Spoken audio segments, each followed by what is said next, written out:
नमस्कार दोस्तों, स्वागत है आपका हमारे यूट्यूब चैनल उत्तराखंड ज्ञान यात्रा में। दोस्तों, ये हमारी उत्तराखंड सामान्य ज्ञान सिंगल लाइनर की यहाँ पर रिवीजन सीरीज है और जो कि बीएस नेगी जी की पुस्तक है। तो इसमें हम जितने भी चैप्टर हैं या जितने भी अध्याय हैं तो सभी का हम यहाँ पर अध्यायवार अध्ययन कर रहे हैं। इसी क्रम में अब तक हमने अध्याय 1 से लेकर अध्याय 15 तक हम पढ़ चुके हैं या उनके बारे में हम चर्चा कर चुके हैं। आज हम पढ़ेंगे उत्तराखंड का जो सिंगल लाइनर पुस्तक अध्याय 16 है, जिसका नाम है उत्तराखंड में प्राकृतिक आपदाएं। तो यह एक प्रकार की रिवीजन सीरीज है जिसमें महत्वपूर्ण जो चीज़ें हैं तो सभी को हम यहाँ पर कवर कर रहे हैं। तो चलिए प्रारंभ करते हैं। सबसे पहले उत्तराखंड में प्राकृतिक आपदाओं की बात करें तो यहाँ की जो हमारे विशिष्ट भौगोलिक संरचना है, जिसके कारण हमें राज्य में यहाँ पर विभिन्न प्रकार के प्राकृतिक आपदाओं का सामना हर वर्ष करना पड़ता है। यहाँ पर जो मुख्यतः हमारा पहाड़ी राज्य है और साथ में यहाँ पर हिमालयी जो क्षेत्र है, तो नवीन श्रेणी होने के कारण यहाँ पर लगातार प्राकृतिक आपदाएं आती रहती हैं।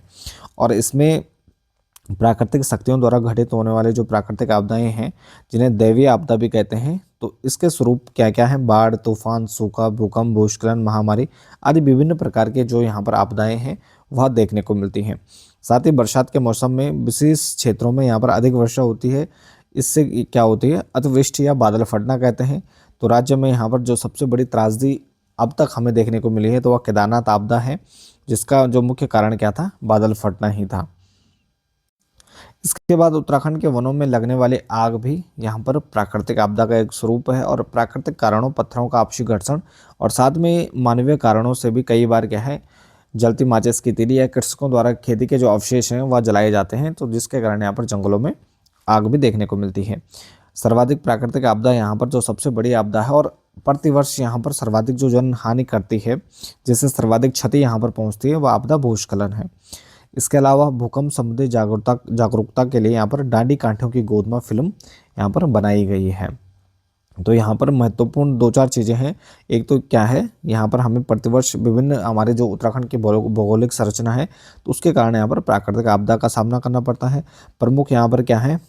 बाढ़, तूफान, सूखा, भूकंप, भूस्खलन, महामारी, ये क्या है? दैवीय आपदा के स्रोत हैं और जिसमें सर्वाधिक जो हमें यहाँ पर क्षति पहुँचती है या हानि होती है वो आपदा यहाँ पर भूस्खलन है।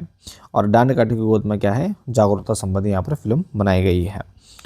इसके बाद यहाँ पर दूसरा जो प्रमुख यहाँ पर कारण है तो वह है उत्तराखंड में भूकंप, जो दूसरी सबसे बड़ी हमारी आपदा है। और हम देखते हैं कि जो आपदाओं का स्वरूप होता है वह एक दूसरे से जुड़े होते हैं। तो यहाँ पर भूकंप उत्तराखंड में सर्वाधिक असर डालने वाली आपदा है। इससे यहाँ पर अत्यधिक क्षति देखने को मिलती है। और इसका जो मुख्य कारण है, जो हमारा राज्य है वह हिमालयी राज्य है और यहाँ पर हिमालयी क्षेत्रों में प्लेटों की जो गतिशीलता होती है और साथ ही भ्रंशों की जो उपस्थिति है, यानी जो हमारी प्लेटें हैं तो वह उनमें क्या है? गतिशीलता पाई जाती है। तो यहाँ पर उत्तराखंड क्या है, जो हमारा जो उत्तराखंड है वह हिमालय का नवीन भूभाग है। और यहाँ पर हम देखते हैं कि हिमालय क्षेत्र में जो प्लेटें हैं, जो हमारे अर्थ है, तो उसमें विभिन्न जो प्लेटें हैं तो लगातार वो क्या कर रही हैं? वह गतिशील हैं। और यहाँ पर साथ ही भ्रंशों की उपस्थिति के कारण यहाँ पर हमें भूकंप देखने को मिलते हैं हिमालयी क्षेत्र में। भूकंप संयंत्र को सिस्मोग्राफ कहते हैं। भूकंप जो संयंत्र है या जो भूकंप मापी यंत्र है तो उसको क्या कहते हैं? सिस्मोग्राफ के नाम से उसे जाना जाता है। और भूकंप का जो अध्ययन है वह क्या कहलाता है? सिस्मोलॉजी कहलाता है। कई बार एग्जाम में डायरेक्ट पूछे जाते हैं। सिस्मोग्राफ भूकंप मापी संयंत्र है और सिस्मोलॉजी क्या है? भूकंप के अध्ययन को क्या कहते हैं? सिस्मोलॉजी कहते हैं। इसकी तीव्रता रेक्टर स्केल में मापी जाती है, जैसे 6.0 यहाँ पर रेक्टर स्केल में यहाँ पर इसकी क्या है? तीव्रता इस प्रकार से मापी जाती है। साथ ही वह स्थान जहाँ भूकंप की उत्पत्ति होती है उसे फोकस या नाभि कहते हैं। और वही जब भूकंप तरंग सबसे पहले जब ऊपर पहुँचती है यहाँ पर धरती के ऊपरी क्षेत्र में तो उसे क्या कहते हैं? एपिसेंटर कहते हैं।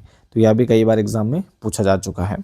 भारत में कुल भूकंपों के जो 68% भूकंप हैं वह कहाँ आते हैं? हिमालयी क्षेत्रों में आते हैं। यानी भारत में जितने भी भूकंप आते हैं टोटल, तो यहाँ पर सर्वाधिक जो भूकंप हैं वह हिमालयी क्षेत्र में आते हैं 68%। तो यहाँ पर एक बहुत बड़ा यह नंबर है। और हमारे राज्य की बात करें तो यह हमारा हिमालयी राज्य है जहाँ पर हमें यह आपदा देखने को मिलती है। पर्यावरणविदों का मानना है कि केंद्रीय जो भ्रंश रेखा है वह टिहरी बांध के नीचे से होकर गुजरती है। इसी कारण क्या है, इस बांध का जब बन रहा था तो कई बार यहाँ पर विरोध भी हुआ, कई बार काम भी रुकवाया गया। तो वह इसी कारण रुकवाए गए। केंद्र भ्रंश रेखा है और भविष्य में कोई बड़ा यहाँ पर खतरा हो सकता है। भूकंप की दृष्टि से, भूकंप जोन की दृष्टि से उत्तराखंड को यहाँ पर दो हमारे जो प्रमुख जोन हैं तो उसमें रखा गया है। 4 जोनों में बांटा गया है भारत को, और उत्तराखंड क्या है, हमारे 2 जोन आते हैं इसमें, 4 और 5। तो यहाँ पर जो 4 और 5 जोन हैं तो इसमें हमारे अलग अलग जिलों को यहाँ पर संवेदनशीलता की दृष्टि से अलग अलग यहाँ पर रखा गया है, जिसमें 4 में देहरादून, टिहरी, उत्तरकाशी, नैनीताल, उधमसिंह नगर, और 5 की अगर हम बात करें तो चमोली, अल्मोड़ा, बागेश्वर, पिथौरागढ़, चंपावत इसमें और रुद्रप्रयाग रखे गए हैं। और चमोली और रुद्रप्रयाग क्या है, जनपद भूकंप की दृष्टि से अति संवेदनशील है। तो यानी सर्वाधिक जो खतरा है तो चमोली और रुद्रप्रयाग में है। राज्य में भूकंप की तीव्रता के लिए 3 भूकंप मापी स्टेशन हैं। कौन कौन से हैं? देहरादून में है, टिहरी में है और गरुड़गंगा चमोली में है। तो 3 यहाँ पर भूकंप मापी यहाँ पर स्टेशनों की स्थापना की गई है। इसके बाद उत्तराखंड सरकार द्वारा भूकंप से बचने के लिए भूदेव ऐप, तो यहाँ पर भूदेव ऐप यहाँ पर शुरू किया गया है। और यह 5 मैग्नीट्यूड से ऊपर अगर भूकंप आता है तो यह सायरन के माध्यम से लोगों को सतर्क करता है, कितना, 30 सेकंड पहले। और यह जो ऐप है तो यह IIT रुड़की के सहयोग से बनाया गया है। 6वां विश्व आपदा प्रबंध सम्मेलन 28 नवंबर से 1 दिसंबर 2023 तक यहाँ पर देहरादून के ग्राफिक एरा में आयोजित किया गया। तो 6वां विश्व आपदा प्रबंध सम्मेलन का आयोजन कहाँ किया गया? देहरादून में किया गया। कब किया गया? 28 नवंबर से 1 दिसंबर 2023 तक। कहाँ पर? ग्राफिक एरा में। वर्ष 2023 में इसरो द्वारा जारी भूस्खलन मानचित्र जो रिपोर्ट है तो उसके अनुसार देश के 147 जिलों में सर्वाधिक जो भूस्खलन जोखिम वाला जनपद है उसमें रुद्रप्रयाग पहले स्थान पर है। तो जो हमारा रुद्रप्रयाग है तो 2023 में जो रिपोर्ट जारी हुई तो उसके अनुसार यहाँ पर सर्वाधिक जो भूस्खलन जोखिम वाला जो जनपद है या जिला है वह रुद्रप्रयाग उसमें टॉप पर है। और दूसरा हमारा जो जनपद है वह टिहरी है, दूसरे स्थान पर टिहरी है। इसके अलावा अगर भूकंप की प्राकृतिक आपदाओं की बात करें, जो प्रमुख हमारे यहाँ पर भूकंप आए हैं तो 22 मई 1803 उत्तरकाशी में 6 रेक्टर स्केल तीव्रता इसकी 6 थी। सितंबर 1803 बद्रीनाथ में 9 तीव्रता का यहाँ पर भूकंप आया था। 28 मई 1816 को 7.0 तीव्रता का गंगोत्री इसका केंद्र था। 14 मई 1835 यहाँ पर लोहघाट में आया। 11 अप्रैल 1843 चमोली में। 14 फरवरी 1851 को 5 तीव्रता का वो नैनीताल में। 22 मई 1871 लंढौर में। तो इस प्रकार यह पूरी लिस्ट है, इसको आप यहाँ पर देख सकते हैं। इसके बाद उत्तराखंड में भूस्खलन की अगर हम बात करें तो अधिकतर यहाँ पर जो हिस्सा क्या है हमारा पर्वतीय है और ढालदार है। फलतः यहाँ पर कमज़ोर और संवेदनशील चट्टानों से भूस्खलन देखने को मिलता है। और खासकर जब बरसात का जो सीजन होता है तो उसमें यह जो भूस्खलन की घटनाएं हैं तो उसमें अत्यधिक वृद्धि देखने को मिलती है। नैनीताल की सबसे पहले जो भूस्खलन की घटना है तो 1866-67 में यहाँ पर देखने को मिलती है। मुख्यतः अल्मा पहाड़ी से यहाँ पर भूस्खलन होता है।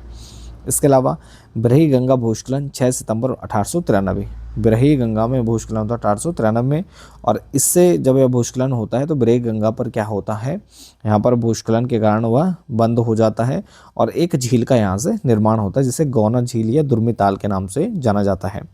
और इस ताल का जब सर्वेक्षण तत्कालीन जो भारतीय वैज्ञानिक रहते हैं, भूवैज्ञानिक सर्वेक्षक रहते हैं TH हॉलैंड, तो यह ब्रिटिश टाइम पीरियड रहता है। तो TH हॉलैंड के द्वारा यहाँ पर सर्वेक्षण किया जाता है और उनके द्वारा कहा जाता है कि यह झील 1 साल के अंदर टूट जाएगी। तो ब्रिटिश जो प्रशासन रहता है तत्कालीन, तो वह आपदा को भांपते हुए क्या करता है, तत्कालीन अभियंता, अधीक्षक अभियंता पुलफोर्ड व जिला सर्वेक्षक पंडित हरकृष्ण पंत के नेतृत्व में एक टीम वहाँ भेजते हैं। और 25 अगस्त 1894 को यह जो गौना झील है यह टूट जाती है, लेकिन उस समय यहाँ पर कोई जनधन की हानि नहीं होती है। तो यहाँ पर इस प्रकार का यहाँ पर वो व्यवस्थाएं बनाई जाती हैं कि उससे यहाँ पर कोई जनधन की हानि हमें देखने को नहीं मिलती है। इसके बाद पुनः यह झील टूटती है 20 जुलाई 1970 को। गौना ताल क्या है, पुनः टूटता है और इसमें चमोली के पीपल कोटी व हेलंग घाटी के बीच स्थित बेलाकोची में यहाँ पर आपदा आ जाती है। इसी समय जो चमोली जनपद का मुख्यालय है, तो पहले जो मुख्यालय चमोली था तो उसको गोपेश्वर स्थानांतरित कर दिया जाता है। सिमली भूस्खलन कर्णप्रयाग एवं ग्वालदम के मध्य हुआ था। अगस्त 1977 में तवा घाट में भूस्खलन होता है। ये प्रमुख भूस्खलन है, कई बार पूछे जाते हैं डायरेक्ट कि तवा घाट भूस्खलन कब हुआ। 23 जुलाई 1980 उत्तरकाशी के ज्ञानसू में भूस्खलन से तबाही हुई थी। नैनीताल में सबसे बड़ा जो भूस्खलन है तो शेर का डांडा पहाड़ी पर 18 सितंबर 1880 को होता है और इसमें 151 लोग दबकर मर जाते हैं। काफ़ी महत्वपूर्ण है, नैनीताल में सबसे बड़ा भूस्खलन है 18 सितंबर 1880 नैनीताल का। 1983 में बागेश्वर के कर्मी में भूस्खलन होता है। 1990 में नीलकंठ क्षेत्र में भूस्खलन से 100 व्यक्तियों की मृत्यु हो जाती है। बेरीनाग में भूस्खलन की घटना 1996 में होती है। उखीमठ भूस्खलन 11 अगस्त 1998 को। व्योमगाड़ भड़ासू भूस्खलन 2001 में रुद्रप्रयाग में होता है। अगस्त 2002 में टेरी के बूढ़ा केदार में भूस्खलन होता है 2002। टेरी बांध में अगस्त 2004 में भूस्खलन होता है, कई मजदूर दबकर उनकी मृत्यु हो जाती है। अगस्त 2009 में पिथौरागढ़ के मुनस्यारी में भूस्खलन होता है। कपकोट भूस्खलन अगस्त 2010 में हुआ।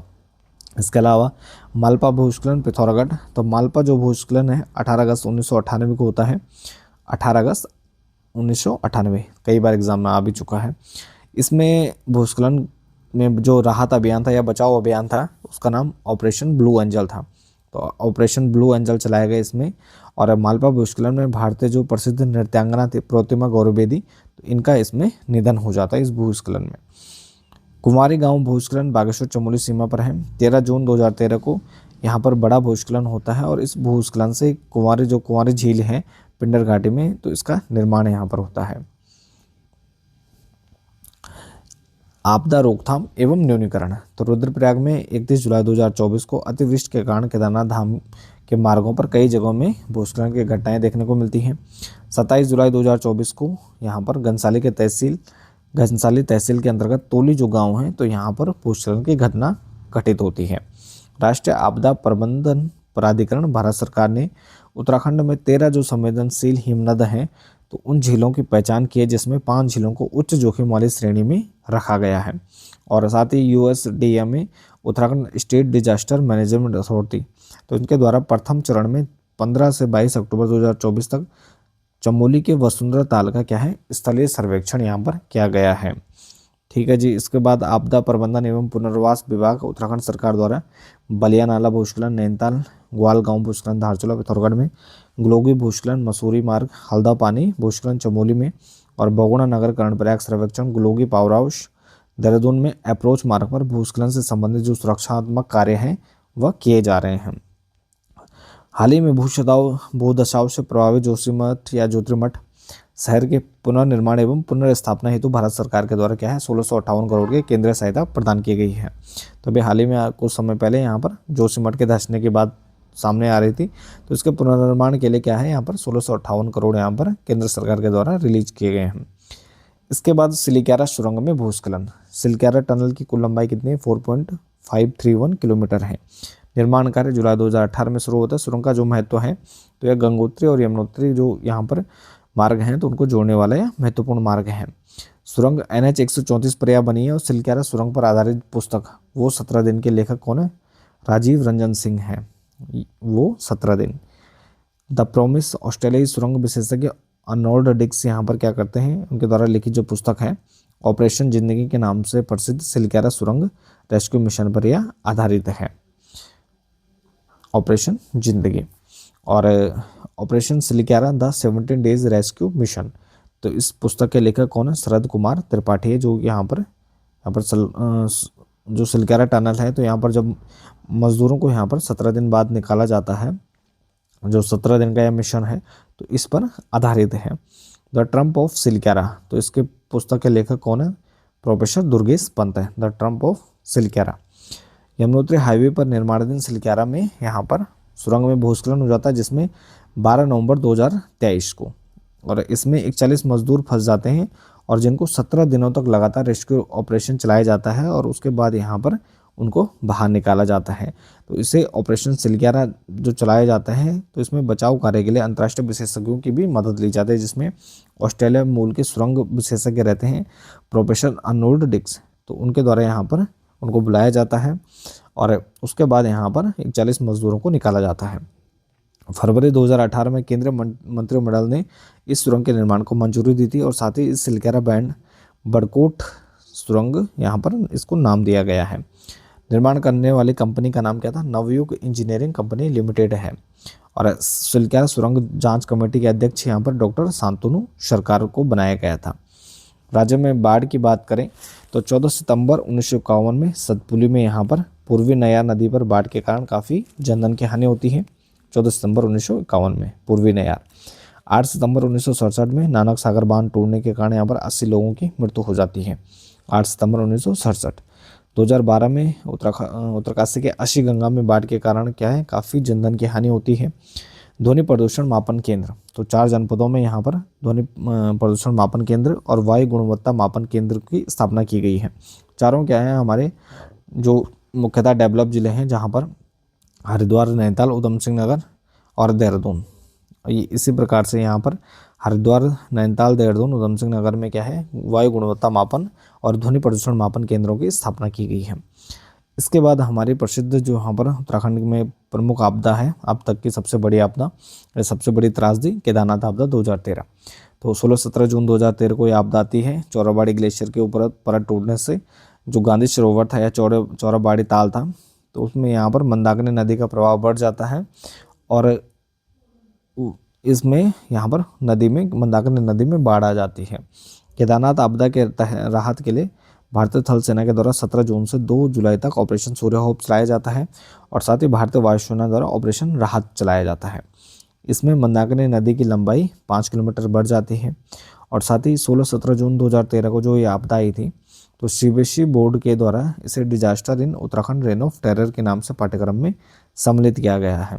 केदारनाथ पुनर्निर्माण का कार्य निम को सौंपा गया, यानी नेहरू पर्वतारोहण संस्थान उत्तरकाशी में है। इसको सौंपा जाता है 11 मार्च 2014 को और इसके द्वारा ऑपरेशन केदार के तहत जो केदार घाटी है, तो इसका पुनर्निर्माण कार्य शुरू किया जाता है ऑपरेशन केदार के तहत।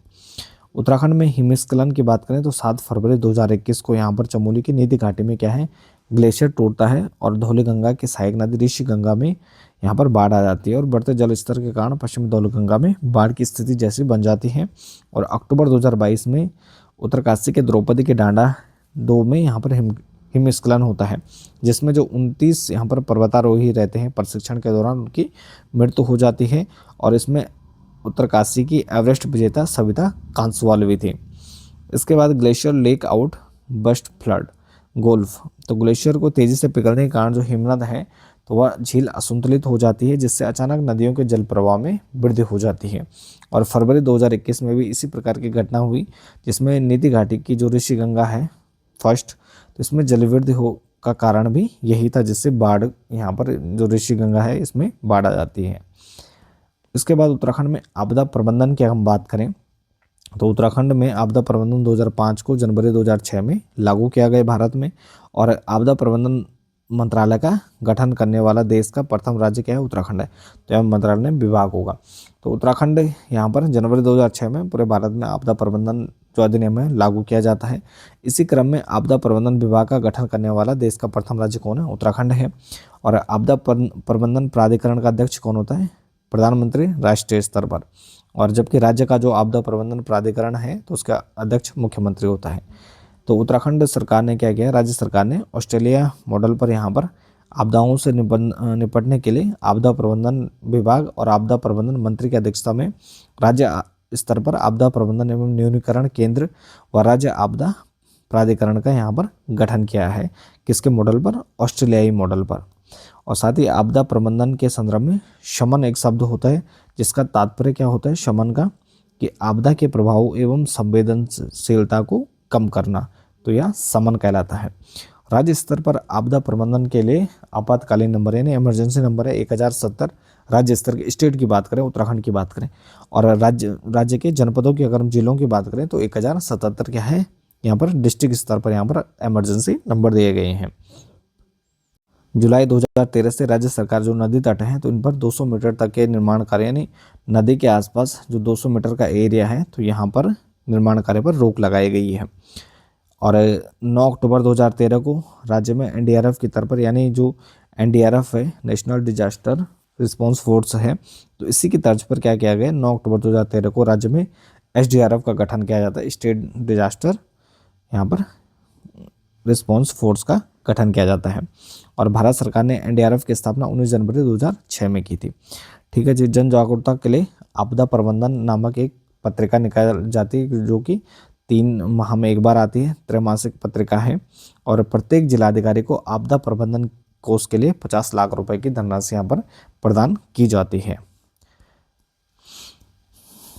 और साथ ही आपदा प्रबंधन को स्कूल शिक्षा के पाठ्यक्रम में भी शामिल किया गया है। इसके अलावा उत्तराखंड में देश का या उत्तराखंड क्या है, पहला राज्य जिसने आपदा में फंसे लोगों को रेस्क्यू करने के लिए ड्रोन फोर्स का भी गठन किया गया। तो उत्तराखंड में ड्रोन फोर्स का भी गठन किया गया आपदाओं में फंसे लोगों की मदद करने के लिए। बाम्बी बकेट ऑपरेशन क्या है, वर्ष 2024 में उत्तराखंड में जो जंगलों में आग लगी थी, तो भारतीय वायुसेना के द्वारा यहाँ पर यह ऑपरेशन चलाया गया, जिसमें जो Mi-17V5 यहाँ पर हेलीकॉप्टर है, तो उसमें विशेष कंटेनर को केबल से लटकाया गया और तालाब या नदी में डुबोकर उसमें जल भरा जाता है और वनाग्नि क्षेत्र में उसका छिड़काव किया जाता है। तो यह ऑपरेशन उत्तराखंड के जंगलों को आग से बचाने के लिए यहाँ पर भारतीय वायुसेना के द्वारा चलाया गया है। इसके अलावा यहाँ पर आपदाओं से निपटने के लिए मौसम की सटीक जानकारी के लिए यहाँ पर उत्तराखंड में डॉपलर रडार की भी स्थापना की गई है, जिसमें 3 डॉपलर रडारों की स्थापना की गई। प्रथम जो डॉपलर रडार है तो वह मुक्तेश्वर नैनीताल में लगाया गया, दूसरा सुरकंडा टिहरी में लगाया गया और तीसरा डॉपलर रडार यहाँ पर लैंसडाउन पौड़ी में लगाया गया 2023 में। तो यह था हमारा अध्याय 16 उत्तराखंड में प्राकृतिक आपदाएं। इसके साथ ही यह वीडियो यहीं पर समाप्त होती है। बाकी आप बने रहें चैनल के साथ, मिलते हैं एक नेक्स्ट टॉपिक नेक्स्ट वीडियो के साथ। तब तक के लिए धन्यवाद।